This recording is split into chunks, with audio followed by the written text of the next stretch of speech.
Uh, Good afternoon, everyone. I welcome you to the courtroom. Uh, I would like to introduce the judges.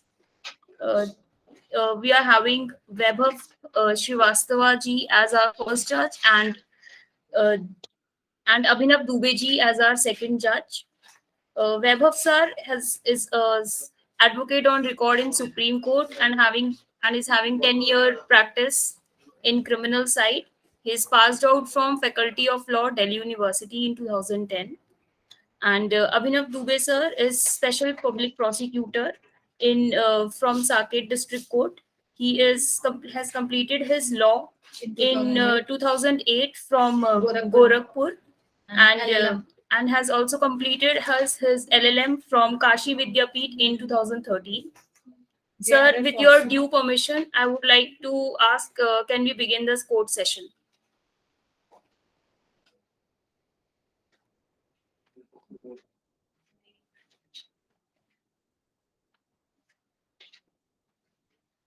Yes, we can start now. Okay. Uh, Teams, you have must be gone through the rules which are shown on the screen. I request you, the prosecution team, to please kindly tell me your time bifurcation. Ma'am, speaker 1 will be taking 18 minutes Okay. and speaker 2 will be taking 10 minutes and Okay. 2 minutes are reserved for rebuttal.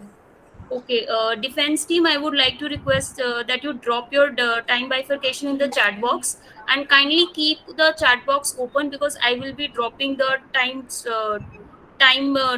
in the chat box only. So the prosecution may begin.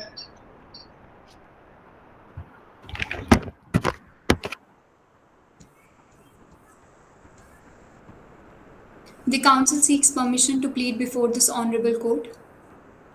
Yes. May it please the court, the counsel would like to address the whole bench collectively as your lordship. Continue, please. Your lordship, Whatever this you is want to call, you can call us. Yes. much obliged, your lordship. Your lordship, this is the counsel from prosecution side in the instant case of state NIA versus Sameer and others. If your lordship is well versed with the facts of the case, the counsel would like to proceed with the charges. Proceed.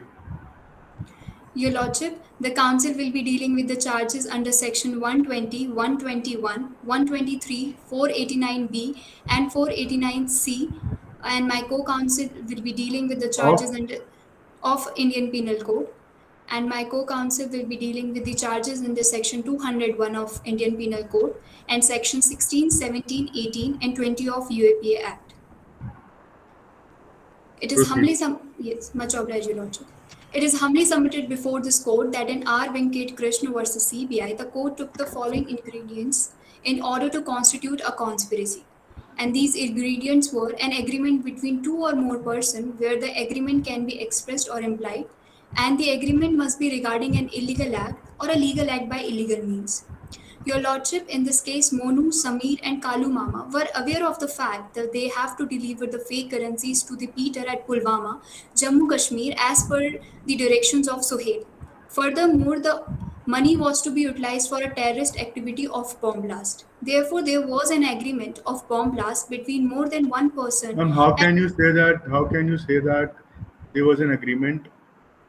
And how can you say that the people were aware that they were carrying fake currency? It could be possible that they were given currency and they were told that it is a legal currency. You have to just carry it from one place to another.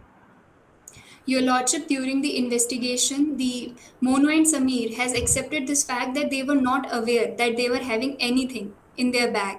But it is not possible that a major person is not aware of the things they are carrying in their bag because they all were of the major age. And since they were having a kin relation with Kalu Mama, and they are already having a kin relation with the Kalu Mama, so they must be aware that they are carrying fake currency within their There are two bags. things. There are two things. Yes, much obliged. Somebody is carrying X amount of money in his bag. He may get scared that I have money and some security officials are approaching me. But how can you say that the money which you found was illegal counterfeit currency, and the accused knew that the currency is counterfeit. They may be scared from the fact that they are disclosing that they are carrying huge amount of money, but that does not necessarily prove that they were aware of the fact that the currency is fake or counterfeit. Your Lordship, they during the investigation that took place in the in the presence of the magistrate, they have accepted this fact that they were not aware that they are having this currency. But if we look at the circumstances, they were carrying the fake currency in the secret cavity. So this shows that they were actually aware of the fact that they are carrying fake currency. If your Lordship is satisfied, the council would like to plead further. Proceed. What is the procedure you followed for recovery? What was the procedure followed for recovering the amount? Any panchnama was made? Any independent witness were there? Yes, much obliged. Yes, Your Lordship. There was a witness named Guddu Singh who is having a pan shop near that station. So he has informed the police about this same conspiracy too. Okay. Therefore, we do accept Your Lordship that there was an agreement of bomb blast between more than one person, and all of them were aware of the fact that bomb blast. Again. Madam, please confine yourself to fake currency at the moment, because carrying fake currency will not automatically link with the terrorist activity or bomb blast, planning of bomb blast. So, how would you link it with the nefarious design of carrying out a terrorist attack? Your Lordship, during interrogation, all the accused revealed the scheme for their final objective. Monu and Sami Before whom? collected Before whom? In the presence of the police officers, Your Lordship. Is it admissible statement? No, Your Lordship. As per Then- the Section 26 of the Evidence Act, it is not admissible. Exactly. So how can you say that mere But- statement before a police officer will make them is there any independent evidence linking the recovery of money with the design of carrying out bomb blast? Because mere statement before a police officer will not suffice.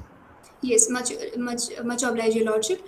Your Lordship, but during the statement they were giving in front of the magistrate, Iqbal said that there was a presence of a blast hole. Name दुल्हन को सजाने का वक्त आ गया, and this statement was said by the Kalu Mama. But when Kalu Mama was giving statement, he said that this same tagline of दुल्हन को सजाने का वक्त आ गया was said by the Suhail. This in itself proves that there was a presence of a blast hole, but all of them were trying to hide it and blaming on each other. Okay. ये बात, where did you hear this statement? दुल्हन को सजाने का वक्त आ गया है. Where was the statement made? Your Lordship, this statement was made in the presence of a magistrate while they All were right. giving their statements. All right. But still, it is not conclusive because it's only a statement. No corroborative material was found that they bought some material to assemble a bomb. So mere statement. It's a statement. It's not even an actus reus.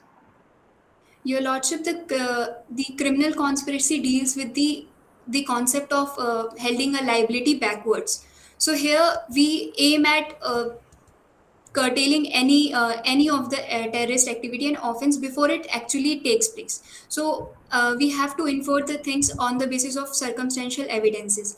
Your Lordship, if we apply the doctrine of agency here, which says that if there was an agency that is blacklisted, so the conspiracy for the conspiracy, we may prove that there was involvement of the person in that case. As per Samin and Monu, Kalu Mama used to take instruction from the Suhail, who had connection with Lashkar-e-Taiba of Pakistan and Bangladesh. And even Kalu agreed that Suhail was in constant touch with Lashkar-e-Taiba, and even Suhail left for the Bangladesh. So this in self proves that there was an agency named Lashkar-e-Taiba, which is blacklisted. So Ma'am, from one this, thing, under criminal jurisprudence, to convict somebody under in criminal law, in criminal jurisprudence, two things are required. One is actus Yes, reus, one is mens rea. Only when these two things are there, a person can be convicted, right? yes. Am yes, I Your right or Lordship. wrong? Yes, much So- obliged, Your Lordship. Let's test the facts of the case as of now. accused made a statement, दुल्हन की विदाई का वक्त आ गया है. Yes, Your Lordship. So we can presume that there is mens rea. Yes, Your Lordship. But where is the actus reus? Your Lordship, the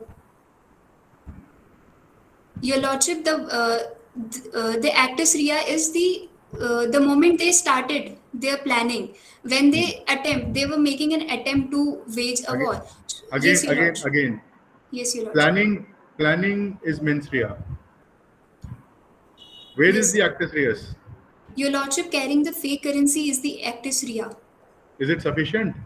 Because fake currency can be used that, okay, we'll print it and use it for our own purpose. How can the carrying fake currency link with a conspiracy to have a bomb blast?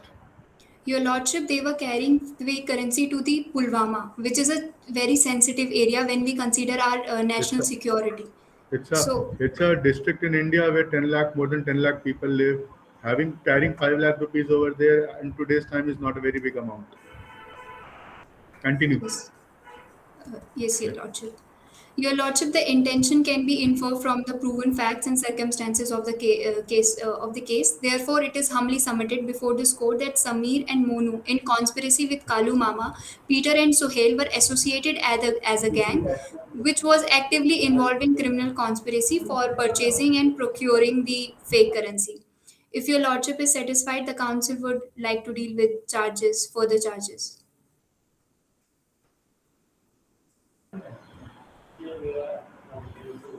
So just continue.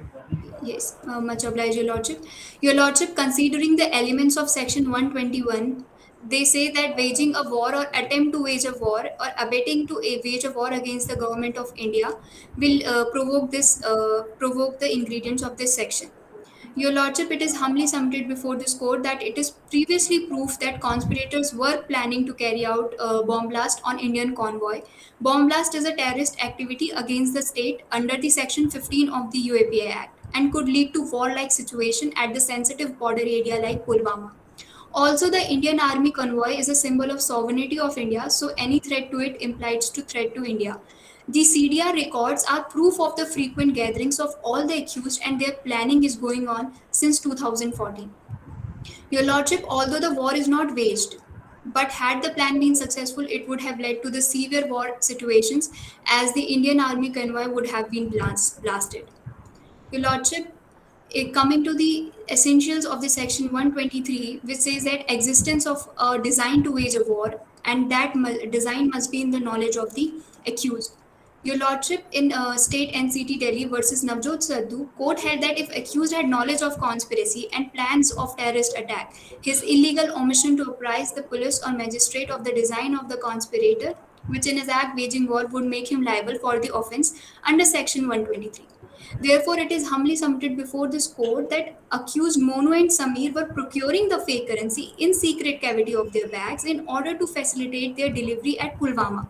The very fact the currency was in the secret cavity proves that accused were aware of the fact that they were carrying the fake currency and hence attracts the provision of the Section 123 of the Indian Penal Code. Ma'am, Yeah. just one thing. What Yes, all sir. sections are you dealing with? 120B, 121, 123. All these three sections have different ingredients. Yes, Your Lordship. Uh, what is the ingredient of section 121 and 123? Your Lordship, the ingredients of Section 121 are waging a war, attempt to wage a war, or abetting the attempt to wage a war against the government of India, or doing any conspiracy for the same. And the ingredients of Section 123 are that there must be an existence of a design for waging a war, and that design must be in the knowledge of the accused, and it must be concealed by the accused. Yes. Now let's test the facts which you have narrated on the section 121. Right? Yes, Your Lordship. Mere carrying of fake currency note. Yes, Your It Lordship. may be a different offense altogether. Yes, But Your Lordship. how would carrying of fake currency will bring it under section 121 of waging war against the country? to disturb the internal peace or something like. Because yes, having fake currency, if it is proved, it will be another offense altogether under IPC. But is it sufficient to say that that particular counterfeit currency is being used to carry out war or war terrorist activity, or something more is required? Your Lordship, if in this present case, if we look at the circumstantial evidences, the What do you mean by circumstantial evidence? Your Lordship, the evidences which are not direct, they are indirect. They are indirect facts which help in proving the actual fact that is at question. It's a chain of events which will Yes. lead to only one particular and only one conclusion, to convict the accused. Their chain is so connected with each other that only one possible conclusion can be reached, that the accused is guilty. Correct? Yes, Your In Lordship. this case, you are saying that the accused should be convicted on the basis of circumstantial evidence. Can you Yes, Your connect the Lordship. chain to which under which only one conclusion can be reached, that the accused who are in custody were on their way to Pulwama to conduct a terrorist attack? Yes, much obliged, Your Lordship. Your Lordship, if we look at the CDR records, so we can see that that Samir has visited frequently to the Malda places a lot of time from where all this journey started. So we can say that Samir was somehow aware of this conspiracy. When coming to the day when actually it started, that is 23rd of February 2015, when they took the fake currency with them, they were hiding it in a secret cavity, which in itself shows that they were aware of this fact that they are carrying the fake currency. And if we look at their statements, they all are talking about this one blast code. And even the Iqbal clearly mentions in his statement that Kalu Before Mama whom? was having grudges against the government of Before, India. Yes, before whom the statement was made? Your Lordship, in the presence of a magistrate. All right. He made this statement that Kalu Mama and Samir, and they were against the policies of the government. And even Kalu Mama has stated that this country has become intolerant and hard to survive here. Even when we go through the statements of the Kalu Mama that was presented in the presence of a magistrate, he said that Suhail was having a connection with the Lashkar-e-Taiba, and even Sohail went to the Bangladesh for all this thing, and even he said that the blast code was presented by the Sohail. So from all these statements, one thing we can infer that there was a presence of a blast code, and now no one is ready to accept that actually who said that blast code. Even if we look at the situation, Your Lordship, they are saying that they are having a very kin relation with each other and they know each other for years. But when Monu and Samir were in custody, there was not even a single time when Kalu Mama came to meet them. Kalu Mama was actually arrested on 23rd of June, and before that, he didn't appear to meet his friends Monu and Samir.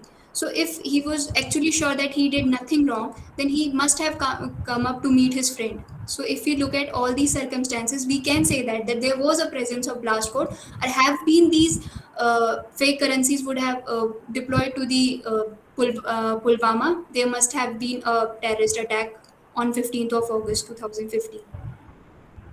Anything else, ma'am? No other issues? Yes, Your Lordship. Continue.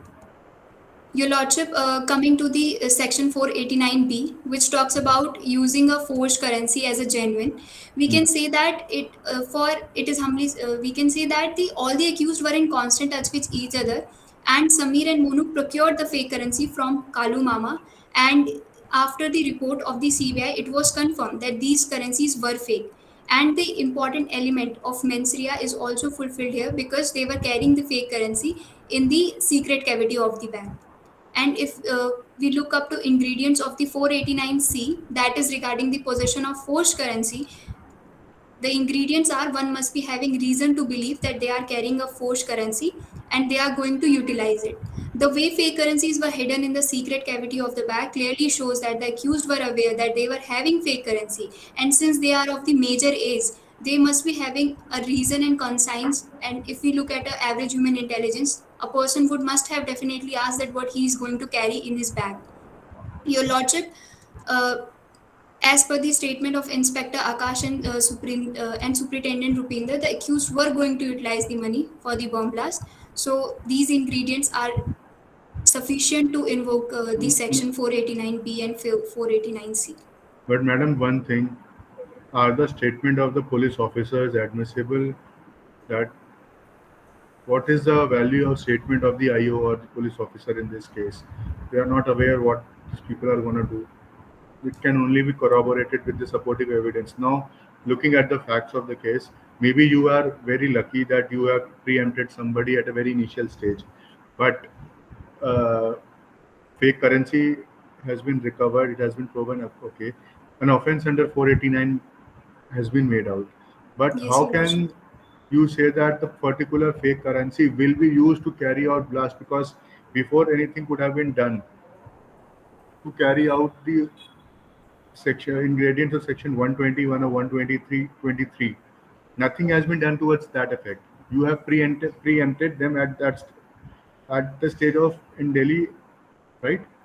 Yes, With Your fake Lordship. currency, nothing was done towards carrying out the blast. So at that stage, how can we say that with 100% certainty that they were going to Pulwama to carry out attack? Your Lordship, if we consider this, the council seeks extension, Your Lordship. Because yeah, you continue. Yes, Your Lordship. Your Lordship, if we look at the circumstances and the way the the Peter dies, the very next the Peter dies after the all the accused were in the custody. Peter dies. So even we cannot say that how he's going to utilize it. But this is the essence of criminal liability, Your Lordship, when it comes to conspiracy. That we need to deal with the situation. We need to punish a person even before the preparation has taken place. Okay, continue. If if your lordship is satisfied, the council would like to call upon my co-counsel to deal with the further charges. Okay. Just one thing. Acha, UAPA would be dealt with your co-counsel, right? Yes, your lordship. Okay. He can come now. Your lordship, UAPA and section 201 of the Indian Penal Code. Yeah. The council seeks permission to approach this honorable court. Yes. The council will be dealing with section 201 of the Indian Penal Code and section 16, 17, 18 and 20 of the Unlawful Activities Prevention Act 1967. Section 201 of Indian Penal Code. Samir, Monu and Kalu Mama have committed an offence under section 201 of IPC, as the section lays down. Whoever deals with the disappearance of any evidence of the commission of offence and also giving the false information with the intention of screening the offender. Here, Samir, Monu and Kalu Mama have done offence under section 201 as they provided with the false evidence, false information about the offender, as they both knew about the conspiracy from the very beginning, but they didn't tell the police when on detention by the special police in New Delhi, because the intention, the main conspiracy is the bomb blast in Pulwama. As we can also confer the very same fact is the fake Indian currency note that has been hidden in the secret cavity of their respective bags, which indicates that they know that they are carrying the fake Indian currency. If they are traveling with the genuine currency, they will not have put it in the secret cavity of the bag. Rather than they on detention, they said they are carrying the money because of the same purpose. That means that they know the money they are carrying is a fake Indian currency note. That's why they are hidden in the secret cavity of the Mr. respective. Counsel, what are the ingredients of section 201? Much of your lordship, providing the false information with the intention of screening the offender, and also disappearance of any evidence of the commission of an offence with the intention of screening the offender. Yeah. With regards to Kalu Mama, on questioning about another person involved in the gang or in the conspiracy, he told that no one is involved. He don't speak about the Sohail, the person who is the main conspirator, but he gave police evasive answers. Rather than providing something useful for the investigation, he provided the evasive answers. And it can also be said that he has destroyed the evidence on when NIA investigate the house of Sohail multiple times. It has been said that Kalu Mama has destroyed the evidence. It can be seen an independent witness, Shaurak Khan, who has seen Kalu Mama, Sohail, and one other person in the morning, which can be inferred that after going with the transaction, he has destroyed the evidence in the Sohail's house. As per the CDR record shows, all the accused were in constant touch with each other, which can be stated that they are conspiring. They know every single of the person, and everyone has their respective task to provide that in the conspiracy. They are working towards their respective task. As Samir and Monu has the task of traveling, delivering the fake currency note to Pulwama. Peter has there to operate the bomb blast, and Kalu Mama to gather the funds and to motivate the people. As we can also say that during the police custody and the judicial custody, all the accused revealed with the intention of screening the offender, provided the false information about number of people involved, what are their main objectives, and when they already know that there is a conspiracy, that their main objective is bomb blasting on Indian But convoy. Mr. Counsel, tell me, where was this false statement made? Much obliged, Lordship. It was made under 161 of the CRPC. Then how can you say that it is false? It is admissible 161. And no, Your Then- Lordship. Then how does the section 1201 come into play? If the statement was made before the magistrate or some evidence was destroyed, only then 201 can come into effect.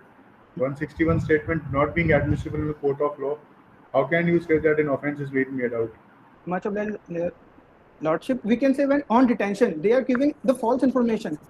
When they know that in the conspiracy, most of the information has been Just a given second, Mr. before.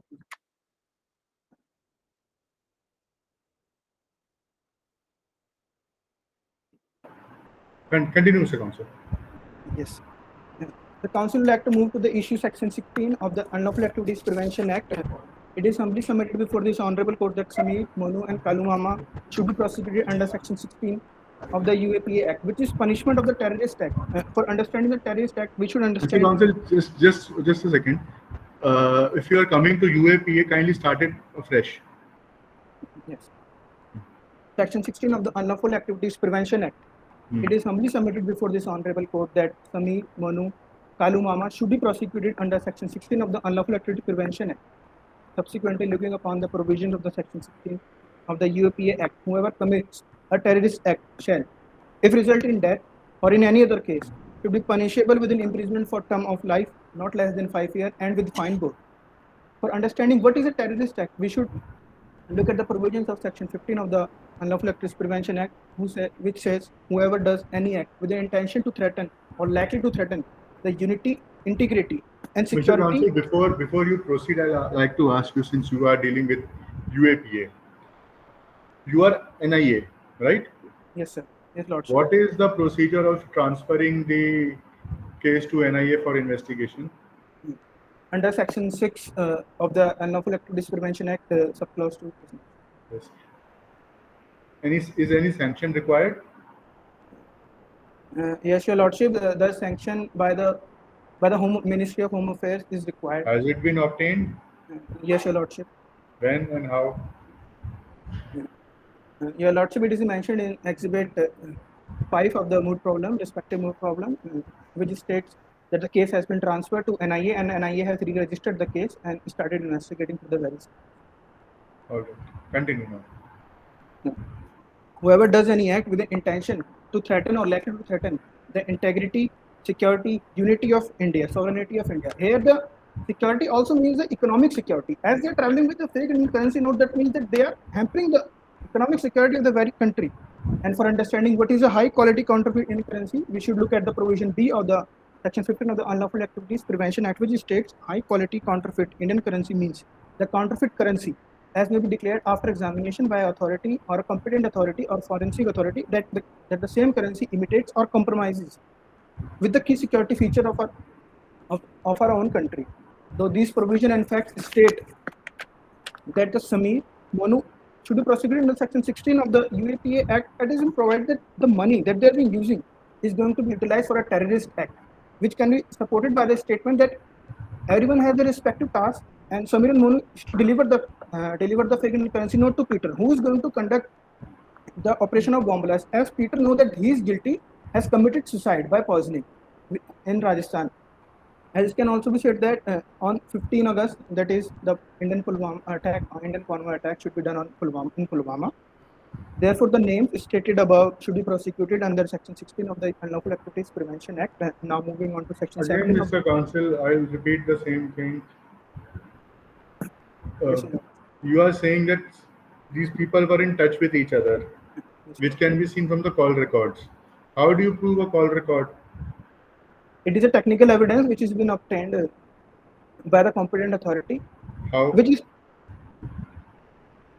when on seizing of the important documents, especially SIM cards, it can be seen Sameer and Monu are traveling with more than one SIM card, and Kalu Mama also has another SIM card, and the number has been linked in his bank account, which tells that they all are connected. And if they are not committed any offense, then they should come up to the police when asking for detention, and also come before this honorable Onus is magistrate. on the police. Onus is on the investigation to prove the case. Defense only has to put some loophole in your investigation. There's a presumption of their innocence. So you should come up with a foolproof case. Yes, Your Lordship. It can be confirmed by the statement when asked that they are using this amount of money they are carrying with fake Indian currency notes. The main important aspect is the fake Indian currency notes. On asking how they get it, where they get it, they are saying nothing. That they know that they carry it. It can be seen that Sameer and Monu has traveled in 2014 to Pulwama, and they have clearly switched off their phones on the second visit. That means they're going to make a transaction of the fake Indian currency notes, which is the main thing. Pulwama is a tourist place. It's a valley. It's a place near Srinagar. A lot of tourists travel via Pulwama to other places in Kashmir. So, it's if you travel from Jammu to Srinagar via road, you will definitely travel via Pulwama. So, being through Pulwama is itself shows nothing. Yes, Your Lordship. But they are carrying the fake Indian currency note to Peter, who is going to operate the bomb blast over it because Pulwama is a That's the sensitive point, zone. Mr. Counsel. You were caught with fake currency. The accused were caught with fake currency. That's an offense, separate offense under the IPC. But using that fake currency, nothing else has been done, or at least they were preempted from doing. Maybe that preemption has prevented them from doing other things, but that has also preempted you from proving case under UAPA or 121, 123 IPC. Much obliged, Your Lordship. If we look at the facts that they are going to Pulwama, they are carrying with fake Indian currency note that has been established. They are going to Pulwama, a sensitive Indian zone. If anyone attacks in Pulwama, it has been in the hearts of every Indian people because it is a sensitive zone. Again, attack anywhere in India would hurt everybody as in Pulwama. Problem is they have been preempted at a stage when nothing was done to carry out. At best, it could have been a mens rea that they had an intention to carry out a terror activity somewhere in Kashmir Valley or any part of India, but nothing was done towards that. Carrying fake counterfeit currency itself will not establish that they were on their way to do a terrorist activity. So how would you link? The only way you can prove their role in the conspiracy for carrying out a terror attack is by other circumstantial evidences. Maybe the statement which they made before the magistrate कि दुल्हन की विदाई का वक्त आ गया है, कुछ उड़ाना है, but merely catching them with red-handed with fake currency is not sufficient. Or if is it sufficient, why? They are conspiring against the state, which is an important factor. As criminal conspiracy is an inchoate offense, it requires planning and preparation. They are preparing for the very same. That's why they should be caught. And if we at this point, if we let them free in the society, they will get a morale and they get a boost up. So it is our duty to make them stop at this early stage so that another kind of offense is going to stop and other people will know that. Yes, Mr. Counsel, you are right. They would be convicted or they should be convicted under 489 IPC for carrying counterfeit currency. But to convict them under 121, 123 IPC or UAPA section 1618, something more is required. Is that more present in the present case or not? Much obliged, Lordship. Yes, it is present as conspiracy is the main thing, which is an inchoate offense where planning and preparation is very essential. And if the two ingredients are there, then they should be prosecuted for the very same. And in conspiracy, they are conspiring it, and that's why they are working. And we can see that Lashkar-e-Taiba, Sohail, the main conspirator, has connection with Lashkar-e-Taiba, senior people from Bangladesh and Pakistan. And he's been telling the directions to Kalu Mama, who is working for the very same. They are using it. And Peter. How can you prove that Mr. Kalu Mama has not been apprehended, is not arrested, his statements are not on record? How can you say that what is the direct link of these people with the terror organization? Because Kalu Mama is not in picture, so these people do not have any direct link with the people across border, correct? Yes. So how can we directly link them in absence of Mr. Kalu Mama or somebody else? How can we link these people to people across border?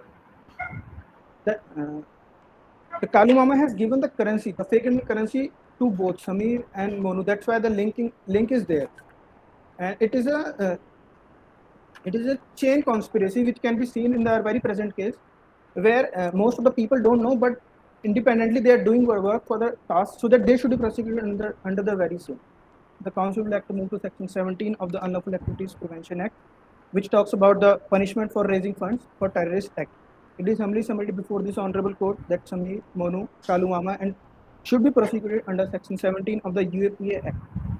For the purpose of section 17, participating, organizing or directing in any of the acts. And the council seeks extension. Granted. Continue.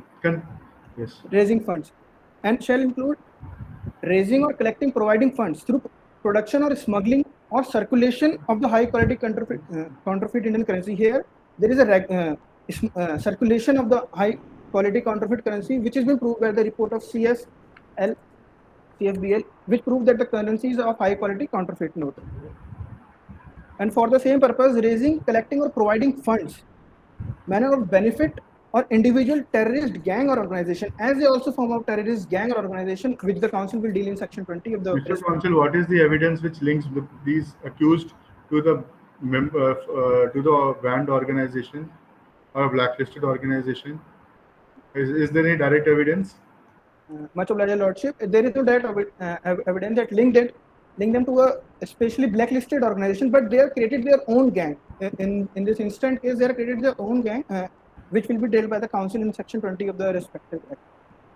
And here, a new explanation for section 17 has also been added after the UAPA amendment in 2012 as a result, which tells about the investigation of the high quality counterfeit Indian currency notes with regard to the UAPA Act should be announced as the guiding principles for the law enforcement agencies in currency cases.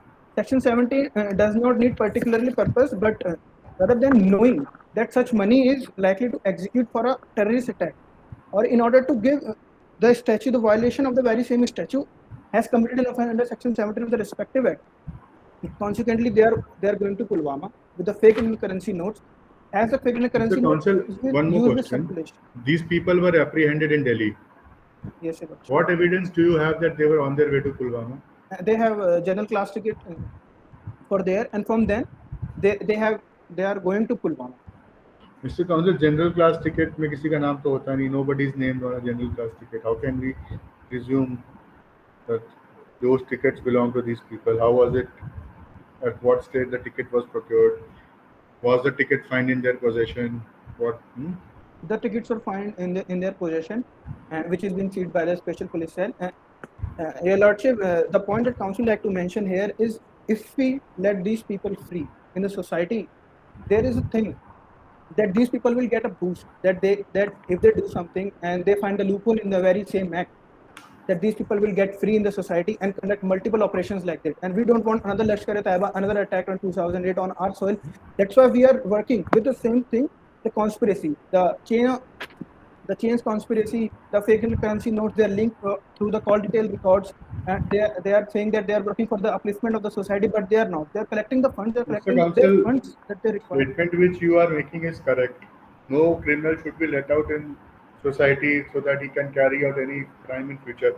But under the criminal jurisprudence, there is presumption of innocence. There is also an equal burden on the court and investigative agencies like you, that no innocent should be punished. You have to prove your case beyond reasonable doubt, and under which only one conclusion has to be reached, that the accused are guilty of the sections offences which have been made out in the charge sheet, right? So what is the evidence which you have on your part, apart from fake currency? They have an FIR against their organization, Your Lordship. The council seeks extension, Your Lordship. Continue. We'll conclude very soon. Court master will conclude very soon. Yes. Subsequently, keenly looking upon the facts, the main thing to come out is the bomb blast. That the main object of them is the bomb blast in the Pulwama Indian convoy, so that they can make point that they are saying that they are working against the government practices. We can say that mere criticizing the government policies is not important, but the thing is you are doing illegal. The act you are doing is illegal, so that's why you should be punished for the very same.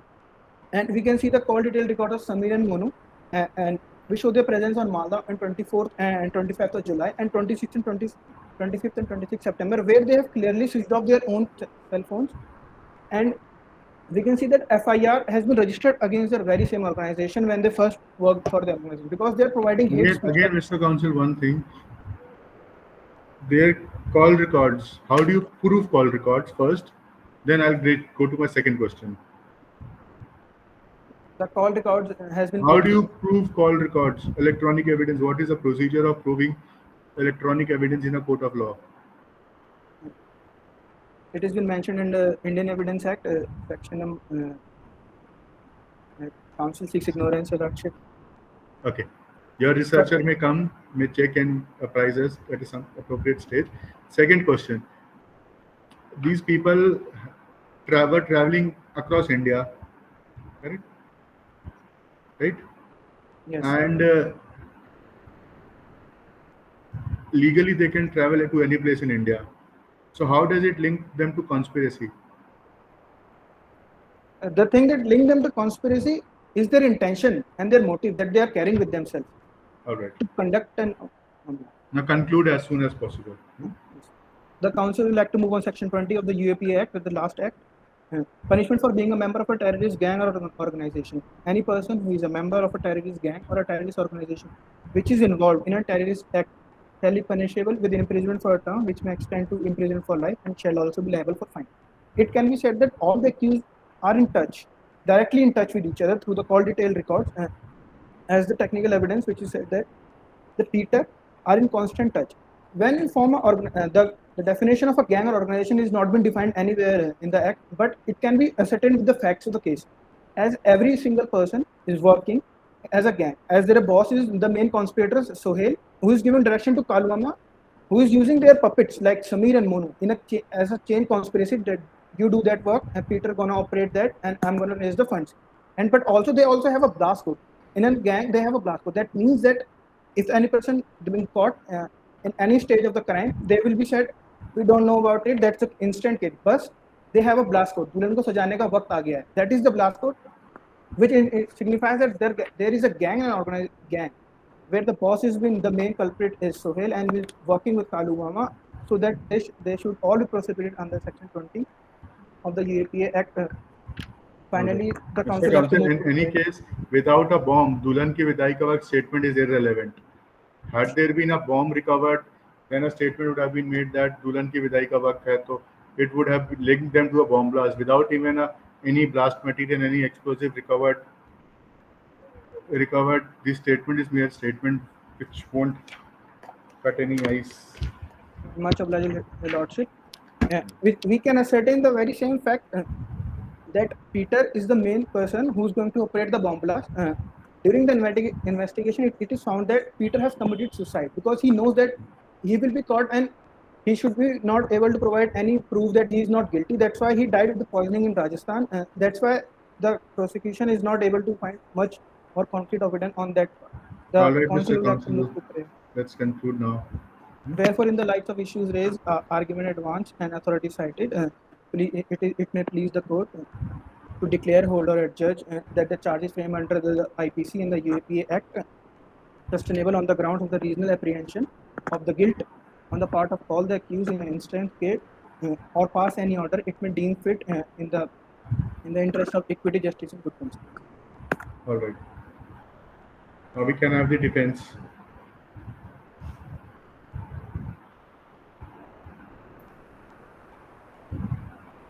Speaker one from defense. Yes. Yeah. I have put on my camera. Yes. Yes. The council seeks permission to begin her arguments. Yes. Good afternoon. I, Nisha Bhaskar, along with my co-counsel, Tushar Baba, shall be representing the accused, Samir and others, in this case of state, NIA versus Samir and others, within the ambit of justice, equity, and good conscience. The council shall be dealing with issues 1 and 2, and the co council shall be dealing with issue 3 before this honorable court. The council would like to state the jurisdiction. We have jurisdiction. Continue. Much obliged, Your Lordship. The council would like to, since the facts have already been stated, for the efficacy of the procedure of the court, the council would like to begin with the issues. Yes. The council would like to add one minute detail to the facts, as it had been falsely presented by the prosecution. That is, the statements have been recorded in the police custody. That is under section 161, not under section 164. So they shall not stand admissible. Ma'am, one thing. 161 statements are helpful during investigation.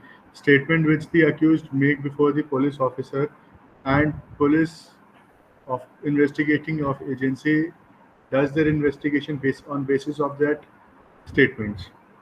Any investigation, any recovery or any evidence found on the basis of the statement is admissible. So continue. So Indeed, Your Lord. by making a statement that these are merely 161 statement, they cannot be read into, may not be entirely true. The entire, it's only the part of evidence. And yes, Pardon. Indeed, Your Lordship, they can be used for cross-examination under Section 145 of the Evidence Act. However, their reliability on the entire statements procured under Section 161 shall be demeaning the purpose of justice. The issues raised on behalf of the accused are whether the transfer of case to the NIA was in accordance to the statutory provisions established by law, whether the charges framed by the NIA stand justified in the court of law, and the third issue that shall be dealt by my co-counsel, whether the fundamental rights of the accused have been violated. The council would like to move forward with the first issue, that is whether the transfer of case to the NIA was in accordance to the statutory provision. In light of this issue, council would like to discuss three pertinent points. Firstly, the objective of the NIA Act and the intent of the legislature.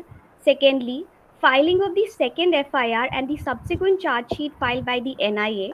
And thirdly, violating the procedure mentioned under Section 18 of the NIA Act.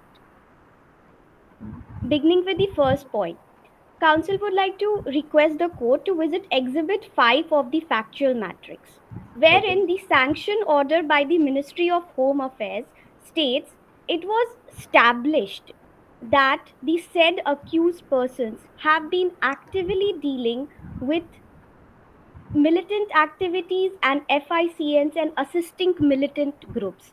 Further, it has been stated during the course of investigation on the basis of witnesses and other evidence. This has been established, that is the above provision. It shall be humbly submitted that any such charges have not been established. Further, the nexus with the militant group that appears in the statement only in the statement recorded by prosecution witness 4, that is Rupinder Singh, whose entire veracity cannot be trusted by this court. two things, madam.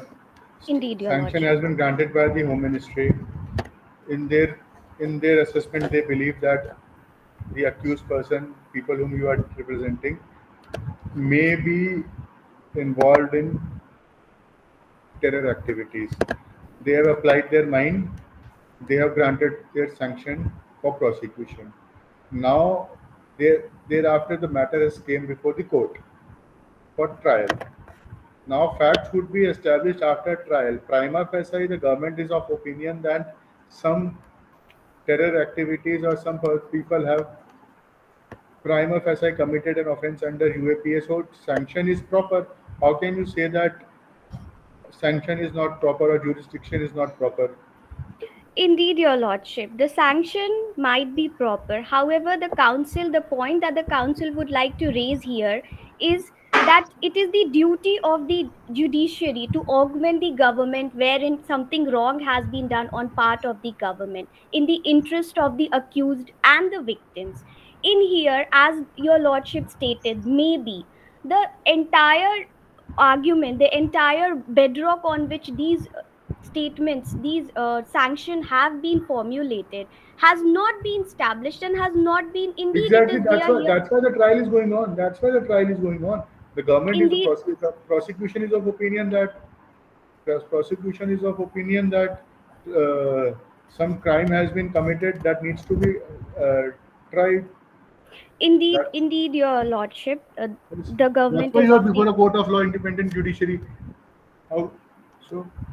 Yes. Indeed, your lordship. However, the point that council would like to point here, that this mere assumption is at the risk of the lives of the accused, who are of the age of 27, 25. So mere assumption on the basis of no evidence is also Madam, wrong in the madam, eyes please. of. Yes, you are right. But kindly proceed with the facts of the case and then argue that the assumption is wrong by the government. Indeed, indeed, your Without lordship. establishing or without establishing the argument made by the facts established by the prosecution to be wrong, this assessment that sanction is wrong and certain their wrong sanction has wrongly been given may not be correct. Indeed, indeed, your lordship. Yes. The council is moving forward towards establishing the facts and circumstances. And in the court, the statement has been recorded under 161 of the CRPC, on whose basis the sanction has been given. And further, the council would like to point out the objective of the NIA Act. Hmm. Yes.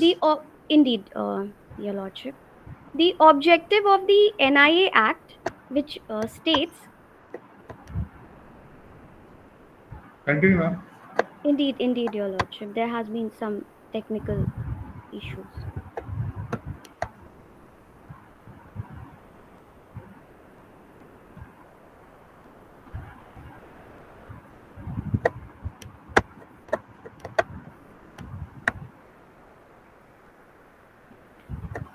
Pardon.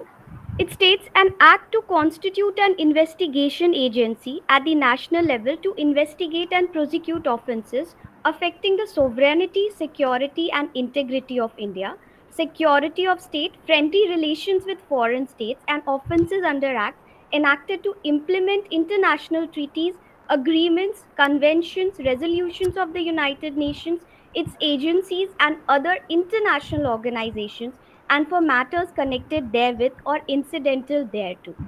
It shall be humbly submitted that, in light of this very objective and the aim of the Act, it is to act upon specifically such activities as hamper the security, integrity, and sovereignty of the India. And it is for the expeditiary process, and it is to cut through the time and the piling of the cases on part of the judiciary. Therefore, such an specialized agency has been formulated by the government. However, it shall be submitted that in the instant case, no such need was there to transfer the case to the NIA, as all the charges all could have been dealt under the IPC and the CRPC. One thing, Indeed, your lordship. you have been caught in possession with a counterfeit currency. Admit some 5 lakh rupees odd fake counterfeit currency has been found from your possession. Now, ter- security of the country also means economic security. Even one counterfeit currency would be suffice to give sanction to the NIA to prosecute. Much obliged, your lordship. The council would have admitted to all that has been said by your lordship. Yes. However, the word counterfeit has not been established as per the facts and circumstances in the How, instant case. please? Indeed, your lordship. The council would like to point out to para 17.35, which states that it did not provide, the CFSL report has not provided any conclusive proof. Now, going forward with investigation of high quality counterfeit Indian currency offences rules 2013, through which the report has been sent to CFSL. Section 6, subclause 3, uh, and section subclause 3 states that it has to be confirmed. There has to be a conclusive proof. Further, section 15 of UPA also states that there has to be a conclusive proof. Afterwards only there can be any proceeding in regards to counterfeit currencies. So let's look at the facts of the case, madam. The accused, were arrested from a railway station, right? Indeed, Your Lordship. And counterfeit currency was found from their bag, hidden in In their bag. the council would like to state the facts regarding this. Yes, yes. If you can correct me, Indeed, Your Lordship. Counterfeit notes. Council argues on the word counterfeit because, as has stated by the council, this has not been established. There has been one more discrepancy that is stated by Section 6, Subclause 1 of the Investigation of High Quality Counterfeit Rules 2013, wherein it says that within 15 days the report has to be sent. So these, and the report was sent on 23/5/2015, whereas the notes were sent to the CFSL on 25 to February 2015. There is a huge gap. This is the time which could have been used by anybody, or any discrepancy could have been created. Further, there has been no conclusive proof sent by the please CFSL. establish what could have been the discrepancy. The notes were found in your bag. They were sealed. A proper witness, independent witness, was found. Indeed, That Your Lordship, the on notes part were of the the, pardon, no- the notes pardon. were sent to the CFSL. A report came. You can argue that it took lot of time, but the agency has to look at each and every note that was recovered. The amount was huge. It could have taken time by the agency to check each and every note and come to a conclusion that each and every note was counterfeit. So, Indeed, Your Lordship, this would have been the case. However, beginning with the independent witnesses, Council would like to point out that Annexure L, Annexure H, Annexure F. In these three, the independent witnesses have been stated at the time of arrest, two independent witnesses. Annexure L and H is with Annexure L amounts to Kalu Mama, and Annexure H and F amounts to accused 2 and accused 1 respectively. So the independent witnesses are Ravi Kumar in both the cases and head constable Ram Kumar. These would much be the pocket witness of the police rather than independent witness, and their veracity could be challenged in any court of law. ma'am, these are officers of the country. In, We, indeed, your lordship. without without a proper evidence, you cannot make allegation that police will make a false statement against you. They don't have any malice or malafide against the accused. Indeed, your lordship, the accused stand at par with the police officers of the country as they are the citizens of the country. Similarly, any accusation cannot be made against the accused as well. However, this has been done in the instant case. Indeed, they are the police officers, but wronged and guilty could touch anybody. These sins could touch anybody.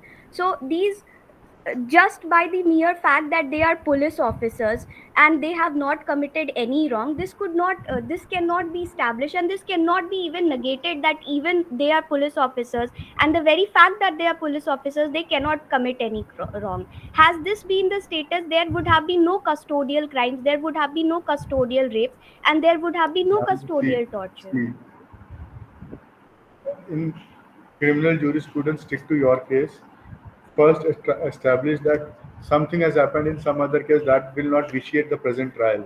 Indeed, your lordship, that would not vitiate the trial. But there is a nexus, there is a relation between all the trials, and that would substantiate the points of the trial. Further, the council would like to move with the timing of the FIR. The timing of the FIR, information received is at 9 a.m., FIR registered 10:55, and arrest is at the same time. There is a discrepancy. Both the FIR and the registration and arrest could not have been done at the same time. However, in the factual matrix, it has been given that they have been done at the same time. Again, the information received, secret information received, and upon that, the FIR could not have been registered. There, further, the council would like to move forward with a point of double FIR. There has been a double FIR by the NIA. The NIA charge sheet that was filed later stated all the facts, all the charges again. That is not possible as per the CRPC. Section 154 would not permit that. One FIR is the registration. FIR is the initiation of the crime. There cannot be two initiation of crimes, and thus the Ma'am, council. in that case, the second FIR can be held to be bad in law, but the first will still continue. Both the FIR cannot go. First will indeed continue. Indeed, your lordship, this would be bad in law, and this would not continue. First That will, is, first will continue. Second will not be looked into. First indeed, will your pardon. yes. Indeed, your lordship, the first would continue and the second would not be looked into. Thus, the charges frame in the first would be continued, and the charges frame in the second would not be continued. Why, ma'am? Charges can be added at the charge sheet stage. Charges can be added even at the supplementary charge sheet investigation. Something else is found. It is not necessary that all only the section which are mentioned in the FIR where has to be person has to be tried under that. Subsequently, charge sheet can be added. Charges can be added at a later stage at the In, time of filing charge sheet. Indeed, your lordship, charges can be added. For that, there has to be a subsequent charge sheet. If the subsequent charge sheets are provided, there can be. No. If the Assume, subsequent. I'll give you an example. If initial FIR is of hurt, somebody has been stabbed, the person does not die at the stage of FIR. After 3 days, he dies, and at the charge sheet stage, 302 is added. So certainly, charges can be added at the later stage, at the stage of framing charges. Subsequently, charges can be added. Even the magistrate can add the charges which Indeed, are not your part of lord. the charge sheet. Indeed, your lordship, that can be done. However, that has not been done at this stage in the instant case. And that is why the FIR, that the first FIR, the charges framed under the first FIR, that would be applicable. If the charges are added later on or henceforth, then they should be taken into account and then the investigation should be proceeded according to Okay. them. The council would like to the third sub issue, that is section 18 of the NIA Act. It talks about sanctions for prosecution. The council would like to state that under section 6 of the NIA Act, subclause 5, the state has suo moto power to take into action any case and transfer the same to the NIA, special police. However, this suo moto power should not be used in a vague manner. The discretion given to the court should be used in a very strict and in such manner that has to be for the benefit of the society and for the efficacy of the trial procedure. However, in the instant case, as the council would point further, the charges that have already been framed under the IPC and further charges framed under UPA and has been transferred to the NIA. Thus, it is killing the time of the court and it is acting in an arbitrary manner rather than utilizing the suo moto power. The suo moto power has been given to curtail the terroristic activities. However, no such terroristic apprehensions has been held in the instant case. As far as counterfeit currency notes, council would like to begin with the second issue, that is charges framed by the NIA, whether they are whether they are admissible or not. Council would like to begin with sections 120B, that is, these are the sections of IPC: 120B, 489B, 489C, 201, and 203. Further, 190, further sections under section 161 CRPC, the statement has been recorded, and the charges framed under UPA are 17, 16, 17, 18, and 20. Council would like to state that the date of arrest, that is 25 to 2015, that was the date of the arrest, and till date, that is the charges filed by the NIA 11/5/2015. The person, the accused, have been in custody. Further, the council would like to move, as already established by that, the possession that they have had, that is of the currency note, that was not counterfeit. Concerning the CFSL report, that there is a discrepancy in the CFSL report. The primary report, as stated in paragraph 17.9, and then the end report, that is not the conclusive report, as stated in paragraph 17.5, are not in coherence, and they are in incoherent, they are in dissonance, and thus they would not be admissible. Further, council would like to move to section 6.4, subclause 4. It states that pointers to determine of the investigation of high quality counterfeit India currency offences rules 2013, section 6, subclause 4. It states pointers wherein the provision segregates persons who have already been uh, held in possession of such notes, and who have been held in who are having the possession of such notes, or who may have earlier apprehended for such terroristic activities. However, of all the clauses A to J, the accused in the instant case do not meet any of the provisions of clauses subclauses A to J. Thus, they could not be apprehended under these rules. Further, Section 17 of NIA Act talks about protection of witness, and it states that wherein the accused want, their identity could not be revealed and their identity could be concealed. In the instant case, their identity have been revealed everywhere, their names have been published, and at such tender age, at such age where they would have been working for their economic upliftment and the economic upliftment of the country, their names have been revealed and they have been charged with such heinous crimes. Council would like to move forward with charges under 489B and 489C. The ingredients, former ingredient is it has to be counterfeit note, that has not been established. Further, knowing or having reason to believe.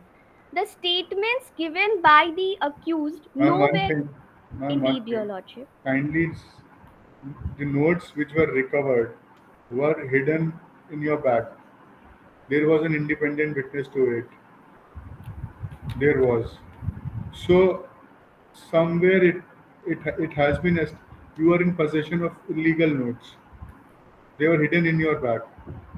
You were found if, and there was also an independent witness. There was an informer. So somebody from outside the station informed. He was not. He's also not from police. He was also a witness to the recovery. So presumption can be made that you were in possession of these notes. Council seeks permission for extension of time. Let's say to continue. Indeed, your lordship.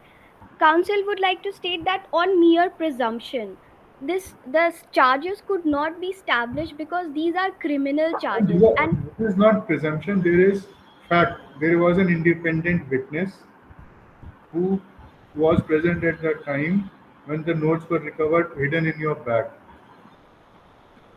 So it prima facie establishes that you were in possession of currency which are not legal tender in India.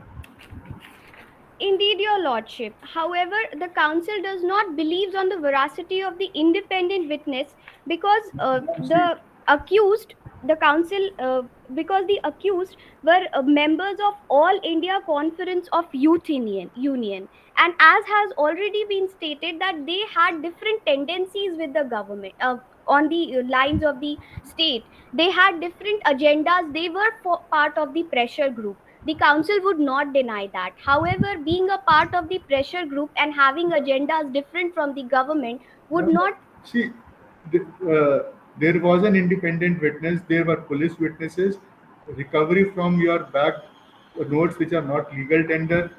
Notes which are not legal tender are counterfeit. They were recovered from your possession, and 5 lakh rupees or whatever amount was recovered is a very huge amount. You were apprehended at the station.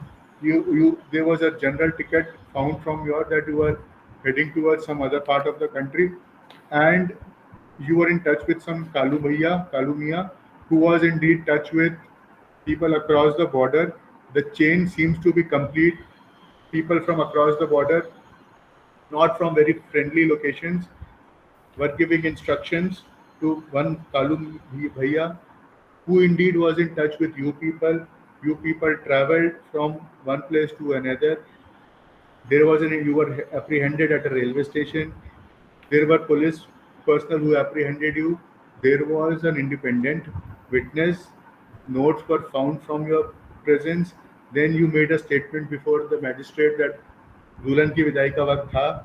So presumption circle seems to be complete. Chain seems to be complete that yes, you and uh, founding illegal currency notes from your possession makes the thing circle complete that you had a mens rea of doing carrying out a terror activity. Illegal notes were in your presence, which would have been used to procure explosives or whatever to carry out the activity. You were heading towards another place, sensitive area, to carry out the terror activities. You were apprehended midway. Good luck to the security agencies, but the circle seems to be complete. Indeed, your lordship, the circle seems to be complete, but it is on this certain paradigm that the circle seems to be complete.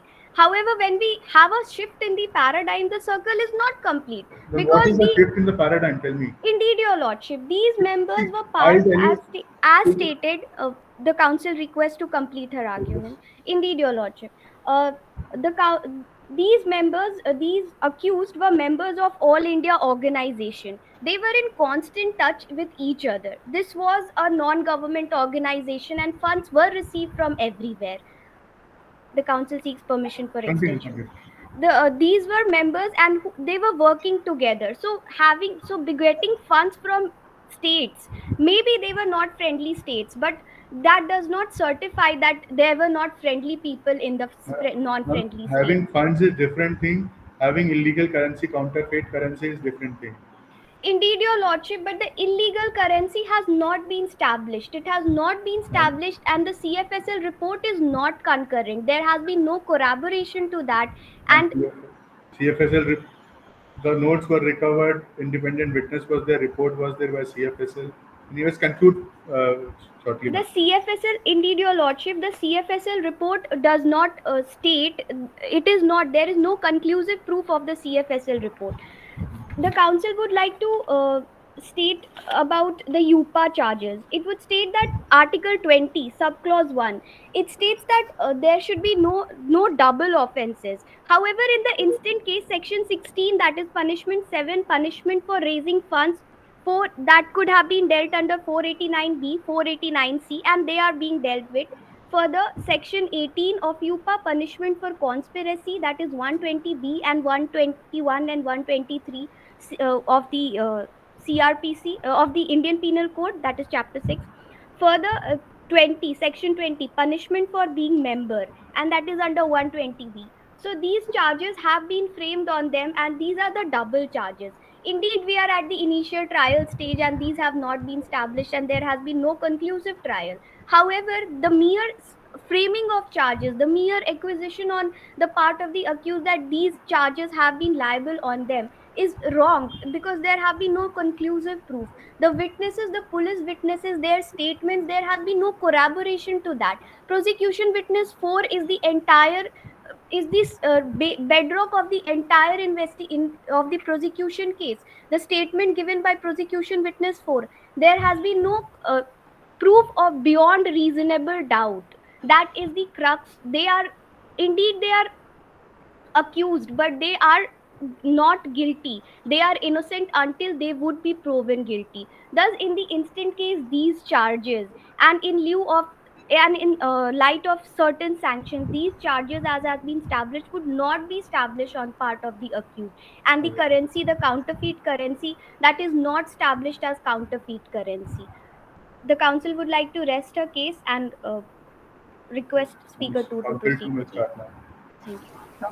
So, council would like to start with the issue number 3. The issue is regarding whether the fundamental rights of the accused are violated. Your lordship, as from the submissions made by my co-counsel, it is clear that there is substantial lack of evidence against the accused. Despite this fact, the fundamental rights enshrined in Chapter 3 of the Constitution have been violated in this case. I would like to start with the Article 21 of the Constitution, which is violated in this case. Firstly, Article 21 states that protection of life and personal liberty. No person shall be deprived of his life and personal liberty except in accordance with the procedure established by law. Your Lordship, the word life in the case of Buddhadev versus State of West Bengal has been described by court as life means life of dignity and not life of animal. Further, Honorable Supreme Court 7-judge bench in the case of Menka Gandhi versus Union of India has said that the procedure established by law should be just reasonable. However, there are serious errors in the procedure followed by the prosecution in this case. Your Lordship, first of all, the evidence of the cold detailed records, CDRs, these were established without any permission from the magistrate or particular authority. Secondly, Your Lordship, investigation of the house of accused A3 was done without any prerequisite permission.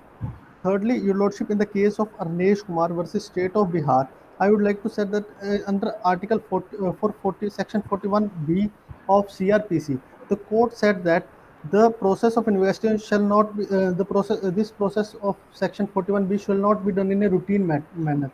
However, in present case, accused A1 and A2 have been arrested in a routine manner. Furtherly, the notes, they were not aware of the currency they were carrying. They were only know that they were having a bag. Your Lordship, further, the Article 22 is violated. Mr. Counsel, just one thing. Currency were found hidden in your bag. Now there is the presumption that whatever is in your bag is in your thing. And material was found from your bag. Police witness were there. Independent witness is there. In case when there are no independent witness present, police can make recoveries. Your Lordship, So I agree. what illegality is in uh, recoveries? Yeah, indeed, Your Lordship, I would agree on that. However, in the present case, the problem is the all the witnesses are have given statements before the police, not before the magistrate under 161. And as per Section 24, 25, and 26 of the Evidence Act, these are not admissible in any scenario. And if we consider these are admissible under Section 27, also there should be some conclusive proof or conclusive evidence for that. However, there is lack of conclusive evidence or corroboration evidence with to make Section 24, 25, 26 admissible in the present case. Also, Mr. Your Counsel, Lordship, just answer one thing. yes. Nothing has been recovered on your statement, but the counterfeit currency has been recovered from your bag. So 25, 26, 27 will not come into picture. The recoveries were made at the spot of your arrest, and on the basis of the recovery of counterfeit currencies, you have been arrested. And there was an independent witness. There were two police witnesses. It is sufficient to say that the recoveries are legal and No, proper. indeed, Your Lordship, we can say that. But however, in the present case, the witnesses that are independent witness or the police witness, they only know that about some illegal thing. But however, the accused have not admitted that they know about the contents of the bag. No, neither the accused one nor It's a accused two. presumption it was your bag. Things were concealed at the Uh, place at very low in your bag. Police found on inspection. In any case, you were found at a railway station, public place. Highly improbable that something would have been planted at that place. I I agree with you, Your Lordship, but the problem is that they were working for an organization, NGO organization. So they were thinking that there might be something in the bag which is with the work of the NGO. They were not aware that the notes carrying in their bag were of the Things, Mr. fake currency Counsel. notes. Had it been 20, 30, 40,000 rupees, maybe some people carried 5 lakh rupees. You are supposed to carry it. You are not supposed to do transaction of high amount, 5 lakh rupees. And and secondly, each and every currency note recovered was counterfeit. Had it been a mix of normal and counterfeit, it would have been presumed that you must have received cash from the organization you work from. Few notes are counterfeit, we don't know. These currency are in circulation. But highly improbable that each and Indeed, Your every note Lordship. is counterfeit. Yeah, indeed, Your Lordship, you may be correct. However, in this present case, first of all, this is not proof that the notes were counterfeit because there is serious error in the investigation procedure followed. As per the rules of the counterfeit currency notes, the 6.1 provision. So, first of all, CFSL must have given the report within 15 days. However, this was not Again, followed. Mr. Counsel, one thing: these are not a product which would have got destroyed in by time delay. Notes will survive for time. So these notes were manipulated, damaged in custody of police or in the Malkhana is highly improbable. Uh, So, and therefore, the currency notes recovered from you were the notes tested at CFSL. Any material deterioration during that period is not possible.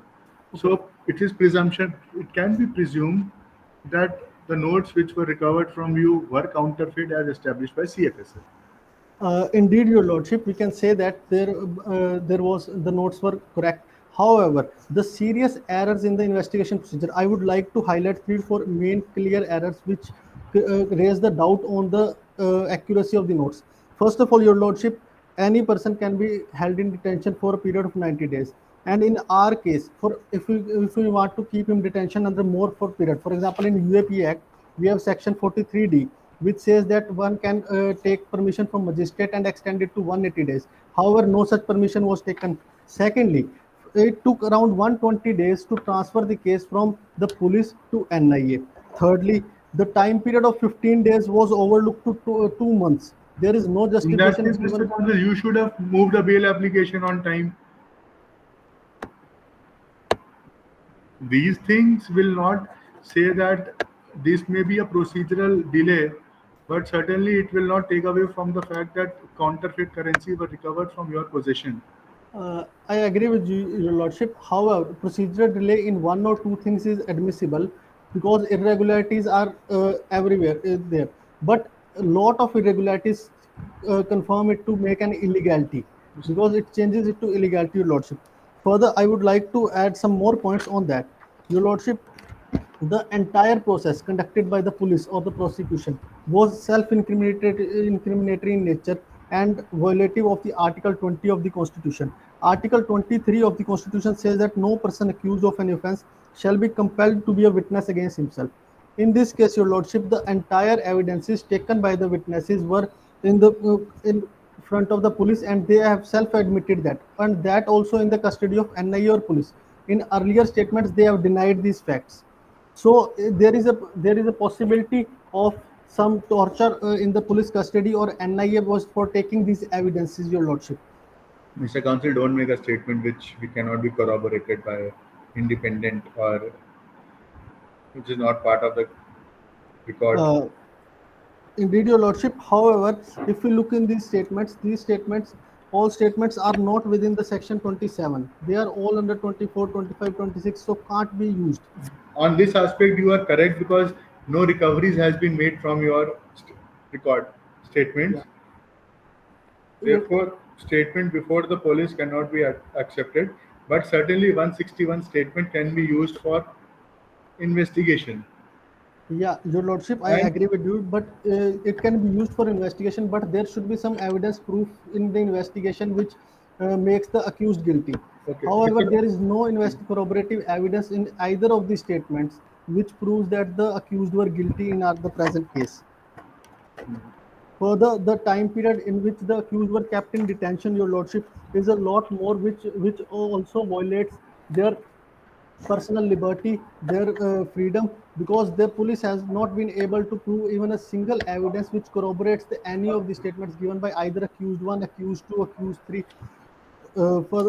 And so hence all the accused should be, Your Lordship, acquitted in this case, as all the evidences in this case or all the prosecution procedure as is followed is self-inculpatory and self-incriminatory.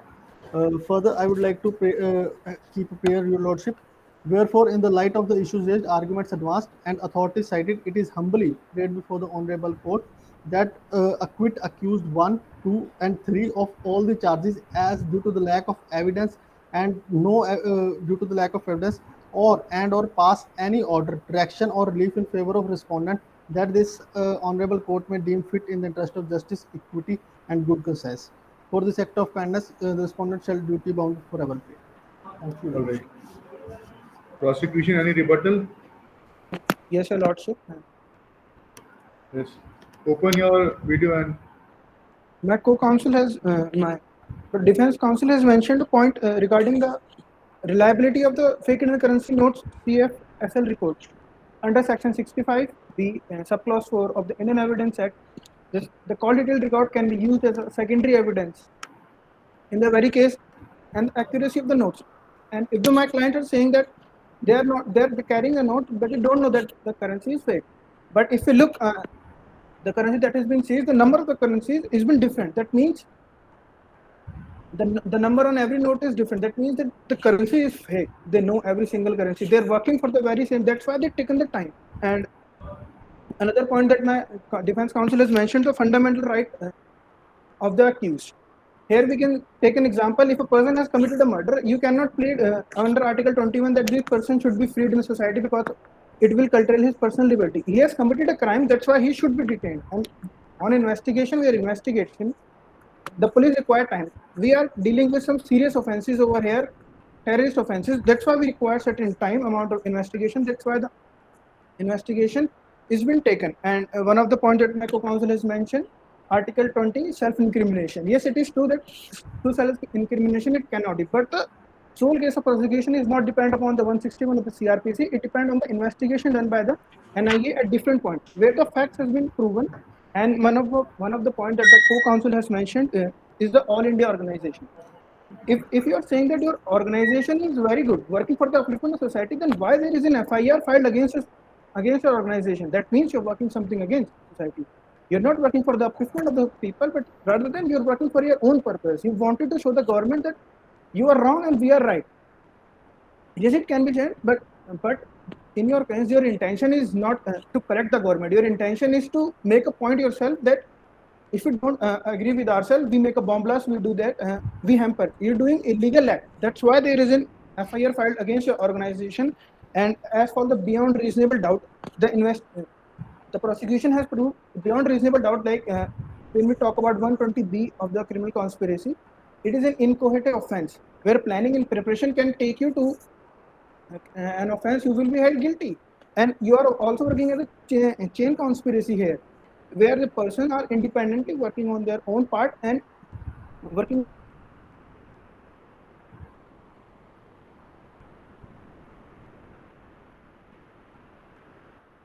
I think he has lost his connection. Speaker 2. Five, yeah. That means that Again, some difficulty in your connection. in the secret cavity, because you have the currency fake. If you have the normal currency, you tell the police on immediate detention that you are carrying with the money. That's why you need protection, because we need protection. We go to the police. If we take large amount of money, we go to the police and we say we are traveling with this amount of money and please accompany us. But you know that you have a fake currency. That's why you are hiding it in a very secret cavity so that you cannot be traded. And both of you carry the fake Indian currency notes. And as for the Kalu Mama, he's been working as a main director, main manager. If we can take a gang manager, can we say he's been assigning the tasks. He's been telling what to do, when to do, on directions of Peter or on the next directions of the Sohail and Kalu Mama. They both went to Pulwama and intercepted by the police in Delhi. That's all, Your Lordship. Defense, any last minute, anything you want to add? Yes, Your Lordship, I would reply to the contentions raised by the prosecution. First of all, the prosecution talked about the call detail records, Your Lordship. They said it were admissible. However, Your Lordship, the call detail records only show that they were in constant touch with each other. And this is not a proof, any conclusive proof to the statements made, because in being in teaching, they were in the same organization, so they were in constant touch with each other. Secondly, Your Lordship, he talked about the fake currency notes. That the currency notes, the time period which was taken in the currency notes, that was around 2 months. So, Your Lordship, if there was any such scenario, they would have taken permission from the appropriate authority. Thirdly, he said about there was no violation of fundamental rights, as in these cases, the cases of serious cases like UAPA cases, there is serious investigation going on. Your Lordship, as per Section 43D of the UAPA Act, police has to take special permission from the magistrate to extend the time.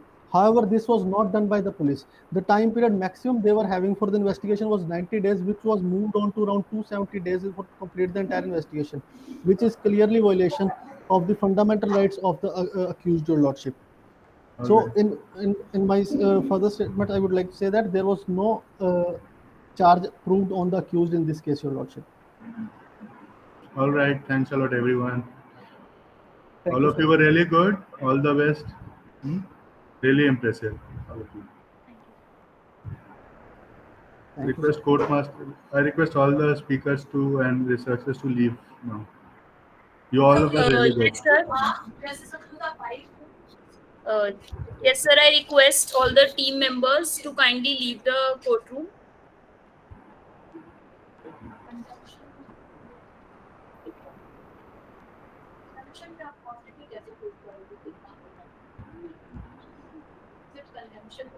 Sir, you please send the result नीचे ही आ रहा downstairs. है 1 minute में यार. Yeah. Okay.